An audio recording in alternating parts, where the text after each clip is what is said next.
धर्मादाय आयुक्तांकडून जैन बोर्डिंगचा जमीन व्यवहार रद्द करण्याचे आदेश ट्रस्टला दिलेले 230 कोटी कोर्टाच्या आदेशाने परत मिळणार। स्टॅम्प ड्युटी परत मिळवण्यासाठी कायदेशीर लढा लढावा लागणार। धर्मादाय आयुक्तांच्या निर्णयावर मी समाधानी नाही। जैन बोर्डिंग जमिनीचे व्यवहार रद्द करण्याच्या आदेशावर रवींद्र धंगेकरांची प्रतिक्रिया।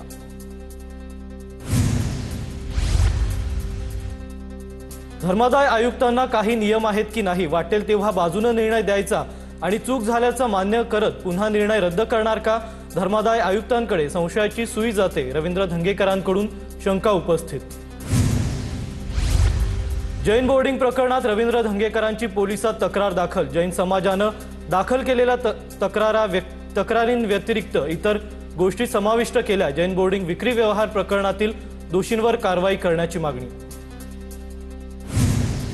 1 नोव्हेंबरच्या सत्याच्या मोर्चासाठी मनसेची जय्यत तयारी। शिवसेना ठाकरे पक्षानंतर आज मनसेकडूनही प्रेझेंटेशन होणार। राज ठाकरे लावरे तो व्हिडिओ म्हणत पोलखोल करणार। 1 नोव्हेंबरच्या सत्याच्या मोर्चाबाबत अंतिम नियोजनासाठीची विरोधकांची यशवंतराव चव्हाण सेंटरमध्ये बैठक पार पडली। उद्धव ठाकरे, राज ठाकरेंच्या उपस्थितीत बैठक। आदित्य ठाकरे, जितेंद्र आव्हाड, अनिल परब, माकप नेते उपस्थित।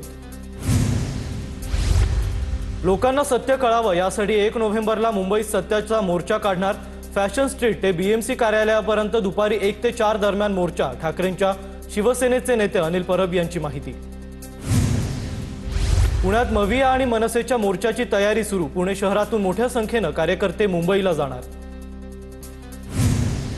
1 नोव्हेंबरचा मोर्चा म्हणजे फॅशन शो। हा फॅशन शो फ्लॉप करण्याचं काम मुंबईकर करतील। ठाकरेंच्या मोर्चावर नवनाथ बन यांची टीका।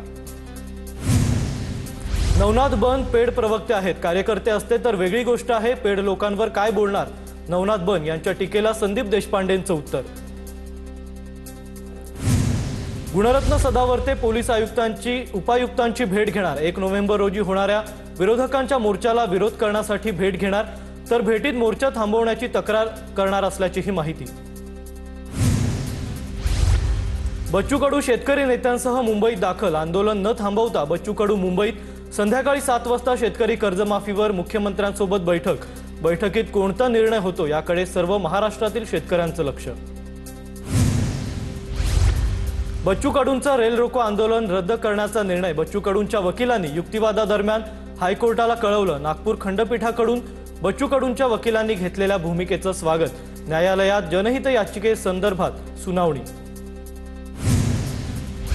आमचं ठरलंय, आये तो गांधीगिरी, नहीं आये तो भगतसिंगगिरी से।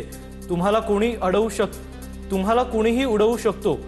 सरकारसोबतच्या बैठकीबाबत बच्चू कडूंचा सरकारला थेट इशारा।